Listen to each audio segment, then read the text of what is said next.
Assalamualaikum warahmatullahi wabarakatuh. Selamat siang Pak Taufik, selamat siang Pak Farid. Izinkan kami mempresentasikan hasil kerja kami di proyek Warasin di mata kuliah pemrograman web praktikum. Jadi, izinkan kami memperkenalkan diri kami masing-masing terlebih dahulu. Saya Ahmad Firza Rafiq Kasmi sebagai backend developer di proyek Warasin ini. Lanjut, rekan saya. Kenalkan, saya Natif Samba dan dipanggil satu sebagai front-end developer. Pertama-tama, saya akan mendemokan di sisi server atau backend. Jadi di backend ini tugas saya yaitu membuat API yang dimana nanti API ini akan dikonsumsi oleh teman saya menggunakan Flutter. Jadi saya membuat API ini menggunakan bahasa pemrograman Golang. Lalu kita akan masuk ke API-API yang sudah saya sediakan. Yang pertama ada API register, yang kedua ada API login, yang ketiga ada API verifikasi email, yang keempat ada API untuk eh, forget password. Yang kelima ada API untuk update password. Yang keenam ada API untuk get detail user. Yang ketujuh ada API get all user. Jadi mungkin langsung saya demokan aja. Kita akan jalankan dulu servernya.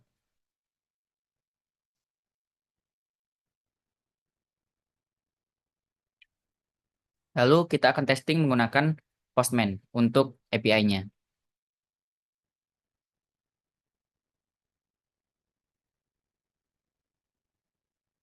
Di sini sudah saya sediakan respons ketika API-nya sukses dan ketika API-nya gagal untuk setiap endpoint. Jadi, jadi pertama kita akan mencoba register dulu. Jadi saya akan mencoba register dengan nama Ahmad Firza Rafiq Asmi dengan email 0 Ahmad Firza 0585. Terus passwordnya Mirza 1234. Kita coba send. Oke, di sini berhasil tertulis sukses register user. Lalu kita cek di dalam database apakah sudah masuk. Oke, di sini sudah masuk namanya sama emailnya. Lalu kita akan coba ketika dia salah. Misalnya emailnya salah. Kita send. Oh iya, maksud saya format emailnya salah. Misalnya nggak ada Gmail @gmailnya. Kita coba. Nah di sini ada peringatan error kalau semisal emailnya tidak sesuai dengan format. Harus ada @gmail.com gitu. Kita coba hapus dulu yang barusan kebuat. Lalu kita coba passwordnya kurang dari 8 misalnya. Nah di sini juga ada peringatan kalau passwordnya itu kurang dari 8. Jadi di sistem saya set passwordnya minimal 8 dan emailnya harus format email gitu. Ketika sudah register, kita coba endpoint selanjutnya yaitu login. Di sini saya akan mencoba yang salah dulu. Misalnya saya memasukkan email yang salah atau emailnya tidak ditemukan. Nah, emailnya tidak ditemukan. Ini adalah pesan errornya.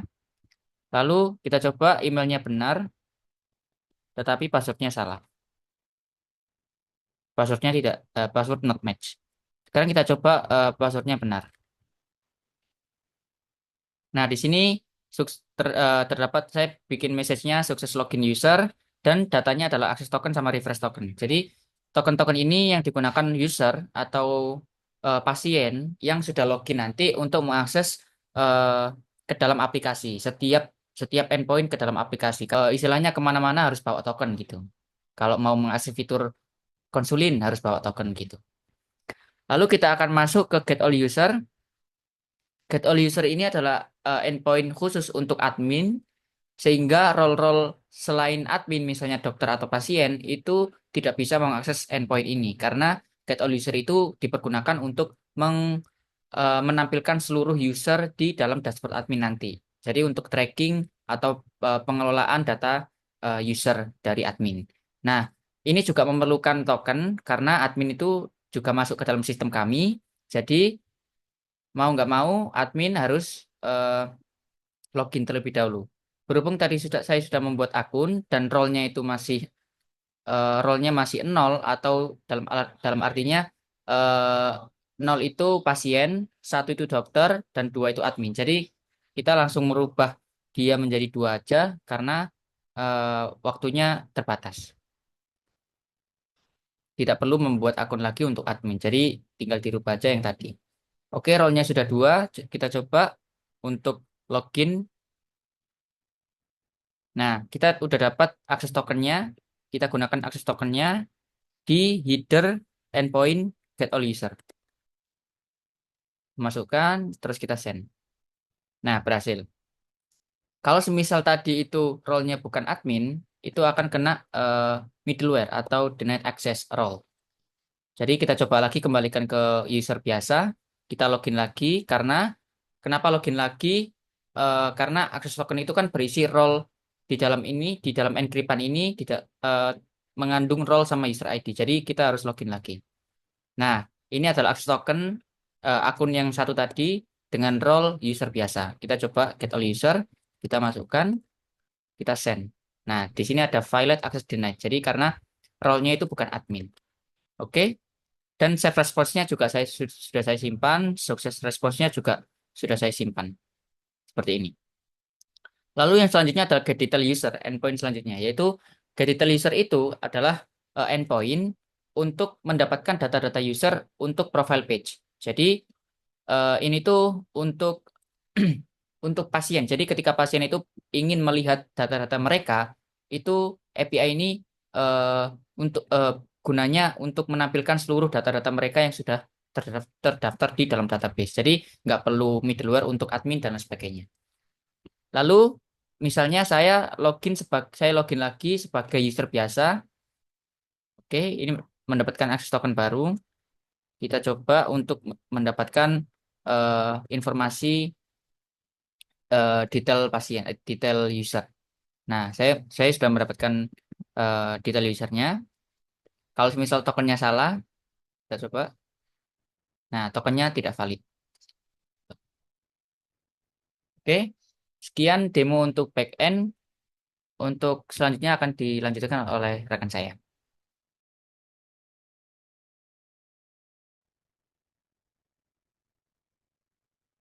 Di sini kami menggunakan framework Next.js untuk bagian frontend. Saya akan melakukan Di sini nggak ada hujan.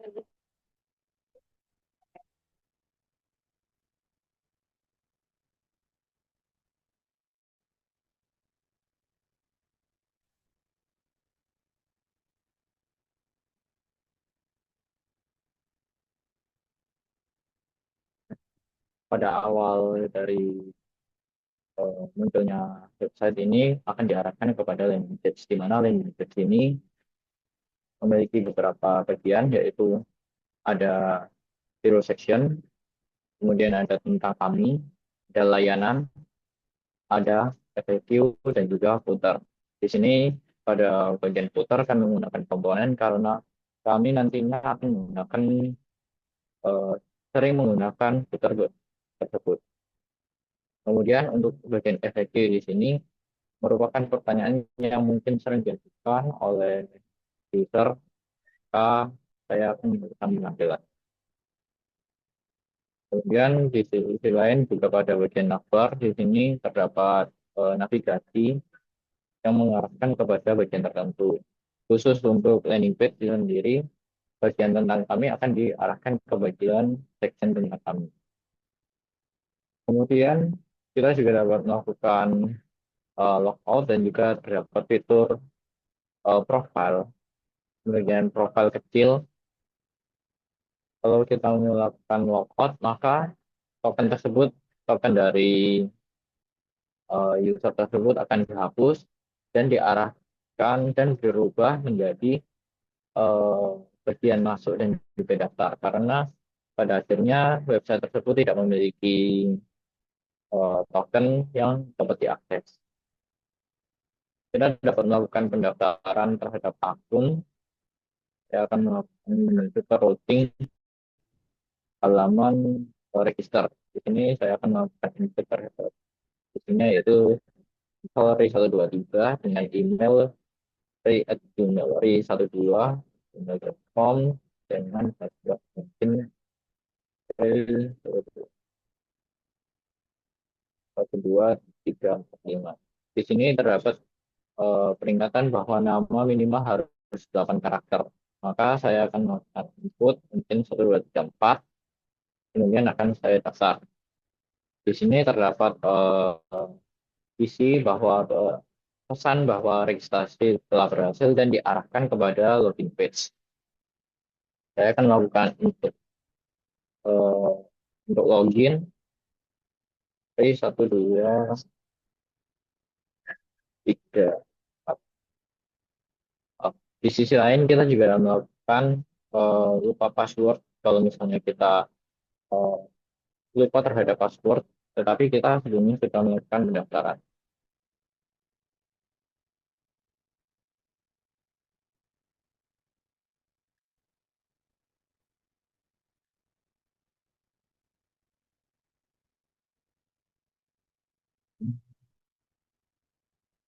Pada bagian tentang kami di sini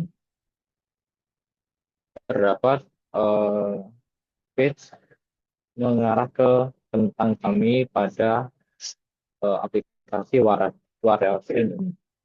Sehingga terdapat beberapa informasi terkait bagaimana itu Warasin hingga eh, nilai-nilai utama yang diberikan oleh proyek kami. Di sisi lain, kita juga memiliki beberapa service atau layanan.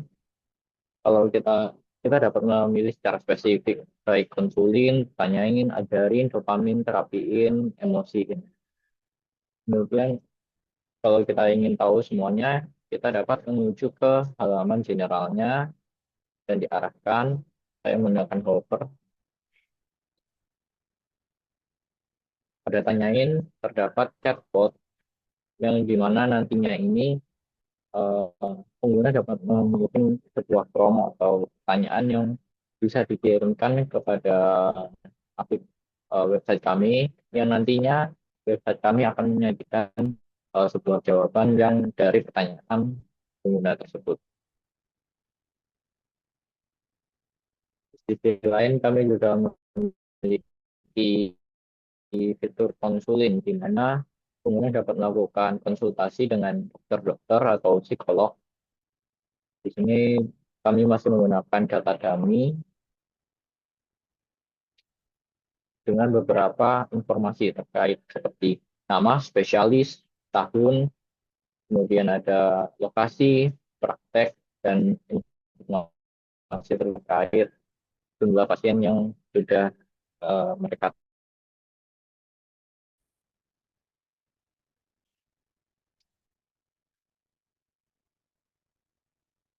Di sini pada detail dari consultation ini terdapat informasi terkait detail dari konselor, seperti pada yang tertera pada layar ini terdapat informasi terkait dokter, nomor STR, spesialis, pendidikan, kemudian ada deskripsi, kemudian ada lokasi di mana di sini seharusnya menggunakan image rumah sakit, yang saya masih menggunakan data dummy, makanya masih diisi secara manual. Kemudian terdapat profil juga, profil lebih lengkap dari dokter tersebut mengenai biografi, spesialis, kemudian pendidikan dari tahun-tahun tersebut. Selain itu, kita juga dapat melakukan konsultasi dengan dokter.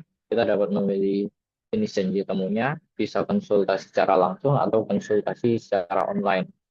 Kita juga dapat melakukan pemilihan klinik kalau misalnya dokter tersebut mungkin memiliki beberapa tempat praktek.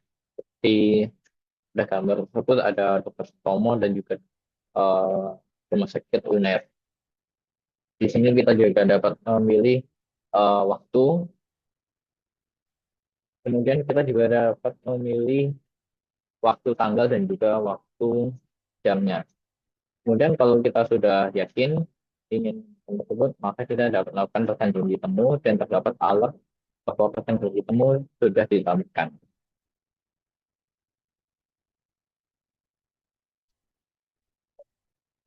Kemudian kita akan ke bagian page dari user yang terakhir, yaitu profile page. Di sini terdapat informasi terkait gambar, nama, email, dan juga user dapat melakukan edit informasi terkait nama, nomor telepon, tanggal lahir, gender, provinsi, kota, hingga email.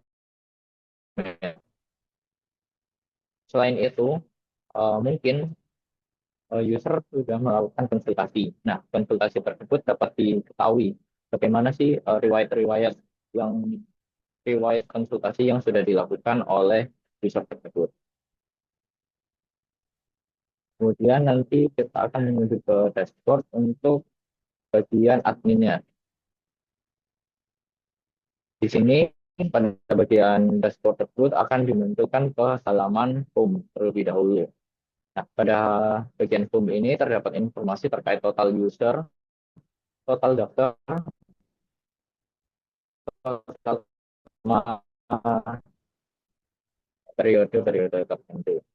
Kemudian terdapat chart mengenai total konsultasi pada suatu periode, sehingga dapat mengetahui backup dari setiap periode ini. Selain itu, kami juga memiliki page lain pada dashboard, yaitu tentang user dashboard. Di sini, admin dapat mengetahui tentang informasi terkait user mengenai nama, phone, location. Nah, nantinya admin dapat melakukan editing terhadap user, kemudian bisa juga melakukan delete user. Sama seperti user, daftar juga memiliki informasi terkait nama, nomor telepon, spesialis, location, dan juga actionnya nanti dapat melakukan editing atau hapus. Nah, perbedaannya yaitu pada daftar di sini kita dapat sebuah admin dapat melakukan input untuk menambahkan dokter-dokter tersebut.